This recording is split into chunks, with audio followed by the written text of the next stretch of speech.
welcome to Bisti blog YouTube channel नोंथांखौ आंनि बिस्टि blog YouTube चेनेलखौ बयखौबो बरायनाय जाबाय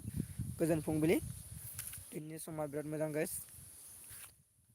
दिनै होमबा नायनो मोननाय भिडिअखौ लाइभआव फैलायबाय आं गाइस नायदो गासिबो लाइभआव फैगासिनो लाइभआव गाइस दसे गोजोन फुंबिलिनि